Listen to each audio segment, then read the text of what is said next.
I'm looking. Let me see if Camera's that's- there. Your edges there.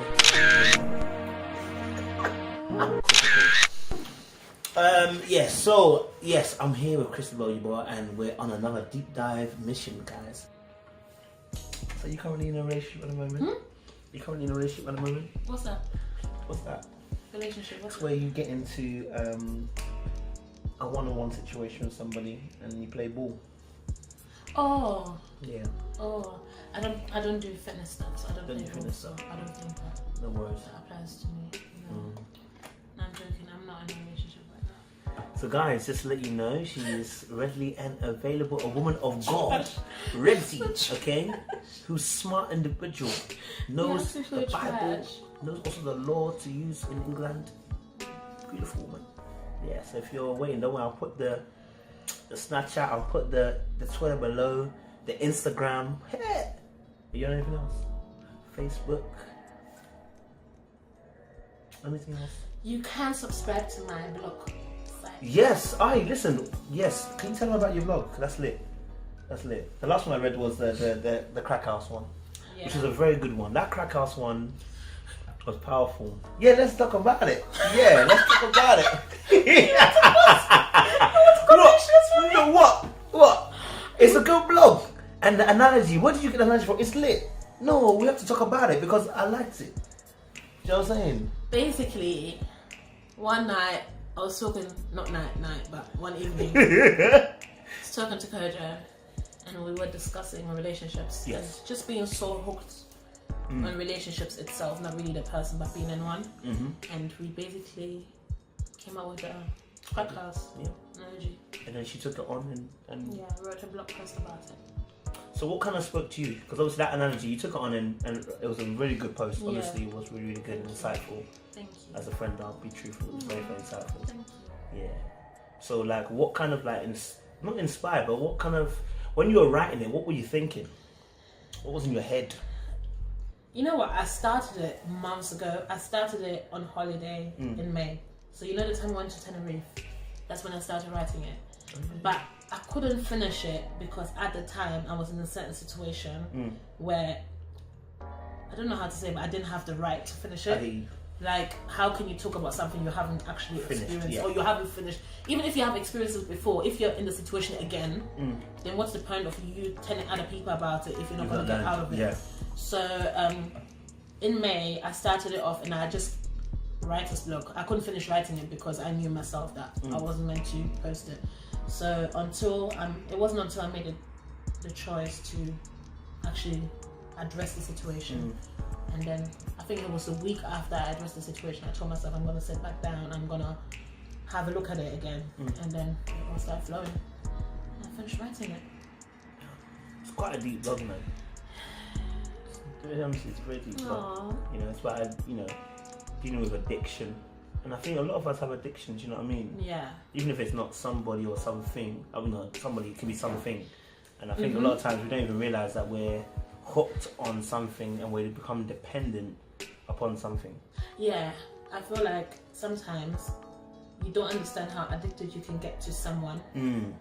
Or something like your phone, social your media. laptop, social media, TV, whatever it's makeup. Anything, nails, I'm addicted to getting my nails done, guys. I cannot stop. My toes, even when Cody got they're nice toes. Yeah, so but you get so addicted to a person and you might not necessarily even like them anymore or feel a certain way about them, but because you're so used to them and what they feed you, you just can't handle not being fed. Yeah. And then you just keep going and going.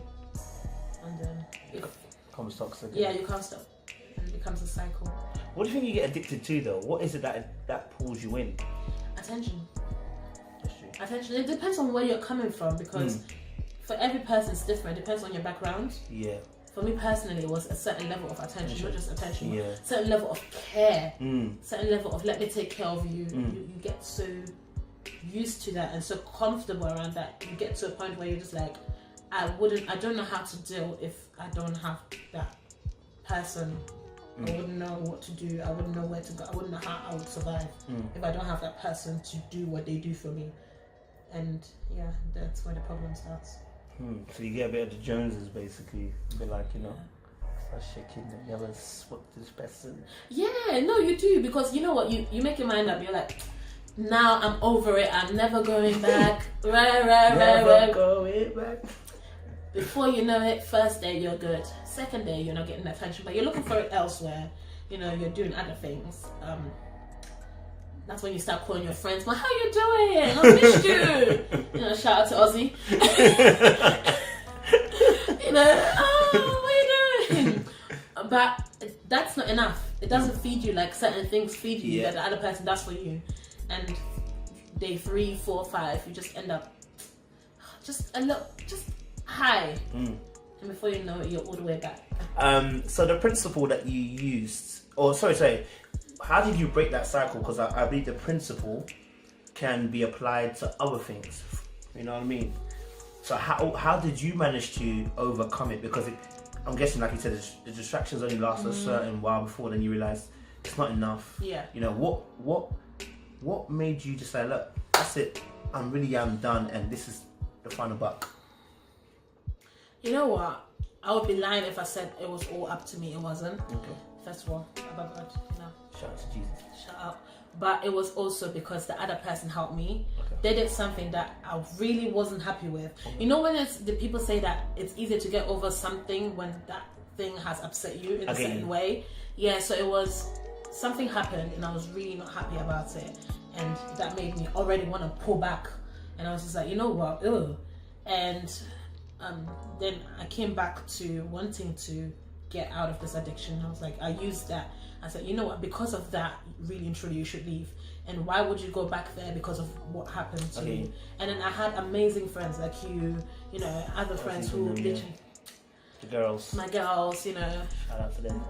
Love them because they literally... I didn't tell them a lot. So certain things that they then got to hear were like new to them because you knew but they didn't know.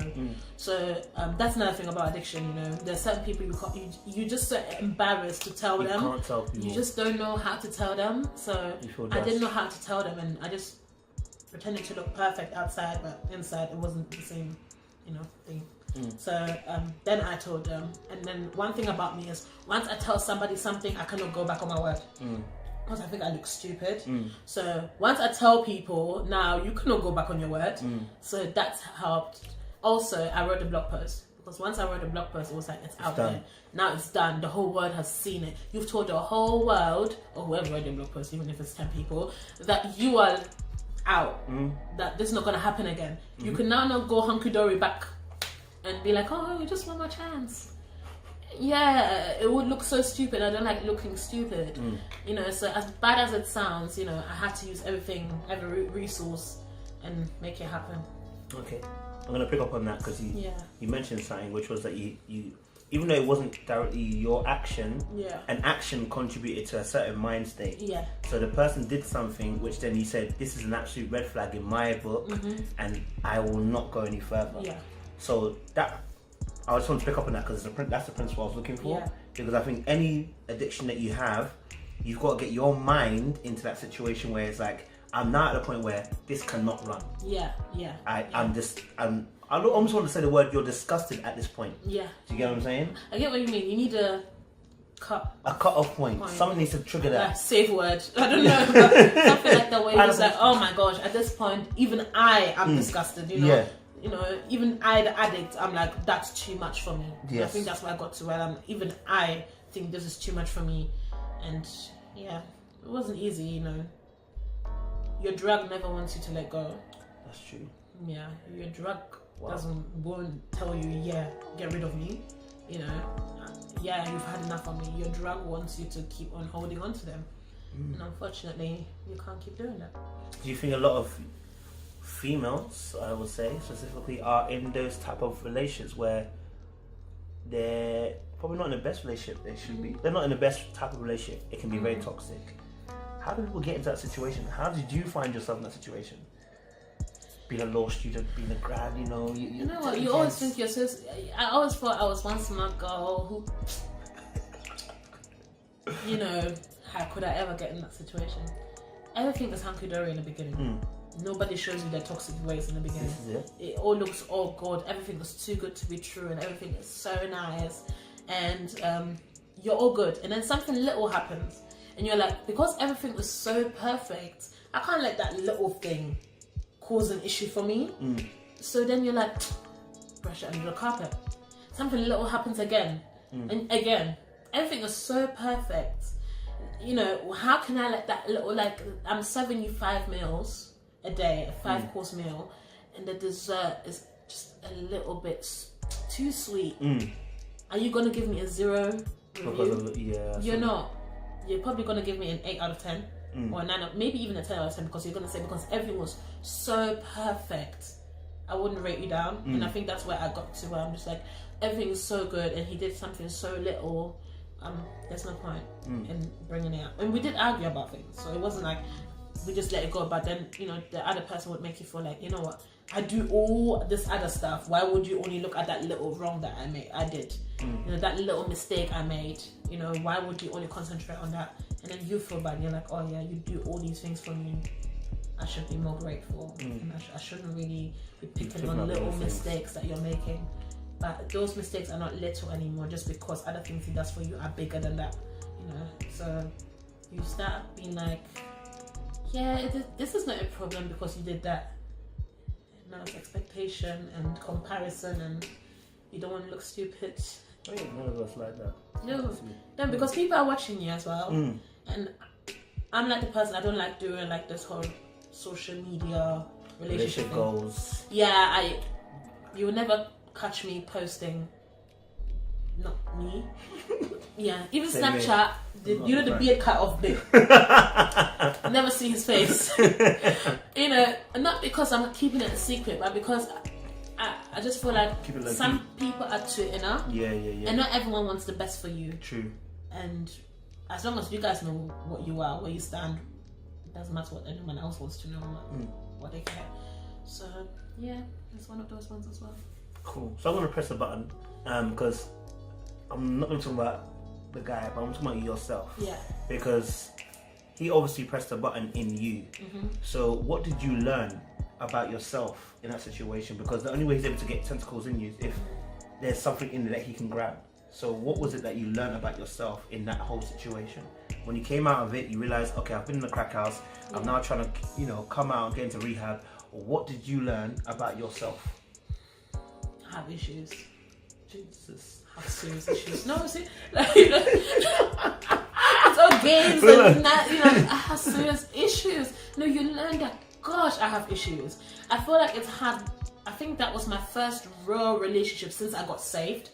Proper relationship where I'm planning on being celibate. I'm planning on doing everything right, and now I'm a leader of a ministry, and you know, I'm trying to be a good role model to people, and I'm doing my degree, and I'm trying to be perfect in that. It's just so many things I'm trying to do right, and that was my first relationship ever since I got saved, and I tried to take this, you know, journey. So I was just like, okay.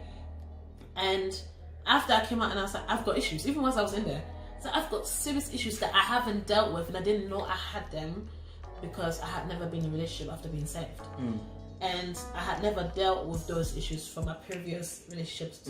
So now I was thinking, you know, there's a lot of problems that I was facing, not just because of him, but myself, like trust issues.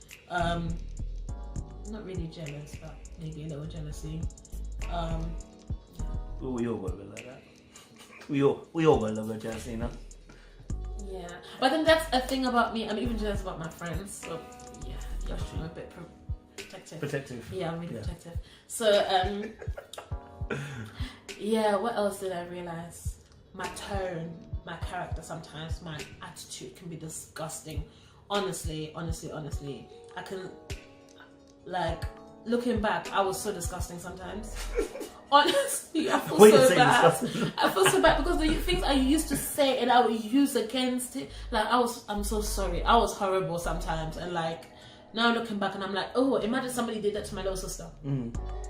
Imagine somebody did that to somebody else I care about. Just in general, if another girl came to me and said a guy did that to her, I'd be like, you need to be leaving. Yeah. So there's times I was disgusting. There was times I realized that I'm looking for things in him that I should only be looking for in God. I get you. So there's things that I'm now trying to pick up in him. I need him to give me certain things because I don't have them, but I forget that only God can give them to me. And then I started putting God to the side because he started, not he, God, you know, the guy I was dating, started taking care of me in ways. And then I thought, oh, you know, I don't need to depend. In a sense, we're trying to say that the person almost becomes, I don't want to say becomes God, but become like something that you because you know what? People are always, this is really controversial. They become a god to you because anything you worship, like you worship him, becomes a god. Yeah. So they kind of become a god to you, and you start relying on them instead of having a situation you pray about it first. You go straight to them, pick up the phone. Yes. I have a problem. Okay, you know. But really and truly, the relationship I had with God before that was, if I had a problem, there was no one there to fix it. God, I have a problem. Let me fix it. Even the scholarship situation, like the LPC, getting in the course that I wanted to get into, getting a scholarship for it. It was, you know, praying and praying. But before I did that praying, I called him first. I have a problem. I don't know how I'm going to fund this. No. What is he going to do for me? Is he going to pull up 16K? It's true. You know, and just in general, God just wants to know that, you know, she relies on me. She knows that I'm here for her. And I was just thinking, you know what? This guy has my back. Not God, but that's not saying. Had my back. Do you think, question, because I think you're touching on something really key here, and I'm talking now about myself. Do you think as young Christians, because I think that's the difference we're kind of stating here, in a relationship, that it's difficult to find a balance between reliance on the person you're with and God? Because like you said, the person may not, let's say they have 16K now. Do you then consult God? No. You got straight to the person, innit? Exactly. And I believe that God makes way, and he needs to make way. And he needs to give me 16K. I'm all ears. I'm not saying I'm not. But I also believe that regardless, even if there's a way, you still consult God first. Okay. Because, you know, just because there's a solution doesn't mean that is meant to be your solution. I get you. You know, so yeah. I get you. Sometimes we rely on our partners way too much. So you're saying, like, in a sense, a relationship that you have with God should actually not change when you come into a relationship? No, it should get even closer. Yeah, because that person shouldn't become your emotional stability. Ooh. So that's another problem. Say it again, one more time. Ay, shaka. You can reverse the video. No, say it again.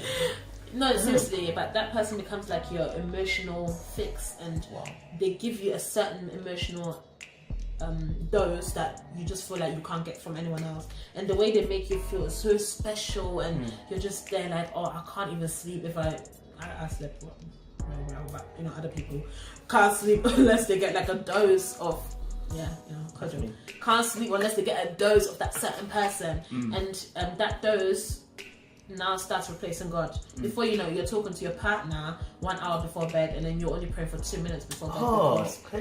I need to talk to my partner. God needs your communication. Come on. You know, in the morning, the first thing you do is I need to hear his voice. I need to hear her voice. But God, you haven't even said good morning to God. And before you know, you're brushing your teeth and like, thank you, Jesus. You know, I'm not saying you spend an hour every day, but you know, the time that you used to spend, make effort, because you know what, as God gives, he can take, you know. Not saying he will, but I always trying to make effort, and that's one thing I learned, that God became on the back of my head when I was in a relationship. It was just somewhere there, and when I needed something that my boyfriend at the time couldn't fix, now I'm like, oh God, backup plan. Can you hook me up? Can you help me now? Yeah. Deep, you know? Yeah. I ain't really we're so grateful, isn't it? Yeah. Wow. Me too. I have to go and reschedule my priorities. Yeah. Wow. Even prayer. You'll be praying and they'll be texting you and you'll reply. Cause. Like, it's so rude. And I do that, but you reply. And then after I think back and I'm like, why would I reply? I'm having my quiet time with God. Why am I replying to your text? And it's something stupid like, have you eaten? Yes. Shandala Basata. Yes, but anyway, where were we going? No, seriously.